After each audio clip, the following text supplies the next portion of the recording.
ఇక్కడ నుంచి ఆడికి వెళ్ళిపోవాలి మనం, ఇక్కడ నుంచి అలా గౌరీపట్నం వెళ్ళిపోవాలి, ఇంకా ఇక్కడ నుంచి అలా కాకాని వెళ్ళిపోవాలి, ఇంకా ఇక్కడ నుంచి అలా రావులిపోవాలి, ఇక్కడ నుంచి అలాగా రాజమండ్రి. తిరుగుతున్నారులే చెప్పండి, తిరుగుతున్నారు. ఎందుకు అనుకుంటున్నారు? మనకి ఎప్పుడు ఆ దూరంగా కొండలే ఇష్టం, నునుపుగా కనపడితే మనకి ఇంక అర్థమవుతుందా? వెళ్ళేవారు లేరండి, నిజంగా ఉన్నారు.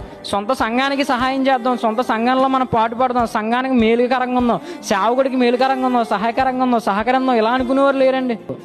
అక్కడ ఎక్కడో ఉన్నారంటే ఆయనకి పంపేస్తే ఇక్కడ ఏమైపోతాం, మనం ఆశీర్వదింపబడిపోతాం. ఇలా ఉన్నారు ఈరోజు జనాలు. అంటే మన ఉన్నోళ్ళు వదిలేసి ఎక్కడ వాళ్ళలో తెచ్చుకుందాం అనుకుంటారేంటి?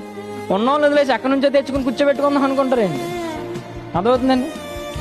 ఎవరు, నేను అడుగుతున్నానండి, ఇప్పుడు ఎవరో ప్రార్థన చేసేది ఎవరో, బాగోగులు చూసుకునేది ఎవరో, ఏమైనా ఇబ్బంది వస్తే టక్కున వచ్చి ప్రార్థన చేసేది ఎవరో, ఏమైనా కార్యక్రమంతో టక్కున వచ్చి నిలబడేది ఎవరో, ఉన్న పనులు కూడా పక్కన పెట్టి నేను ఉన్నాను కదమ్మా అని చెప్పి దగ్గరికి వచ్చి ప్రార్థన చేసి దగ్గరికి వచ్చి అన్ని చూసుకుని ప్రార్థనకు సంబంధించిన విషయాలు మాత్రమే కాదు, ఒక ఫ్యామిలీ ప్రాబ్లం ఏమైనా ఉండే, పర్సనల్ ప్రాబ్లం ఏమైనా ఉండే, ఏదైనా సరే చేసేది ఎవరు చెప్పండి? మన సొంత సంఘ నాయకుడే, స్థానిక సంఘ సేవకుడు మాత్రమే.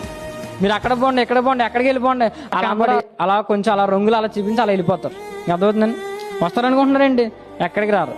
ఇప్పుడు ఇక్కడ నుంచో 10,000 పంపేమండి, ఇంటి దగ్గర ఏదో ప్రాబ్లం అవుతుంది, ఆయన వచ్చి ప్రార్థన చేస్తారు. ఇక్కడ ఎవరు రావాలి?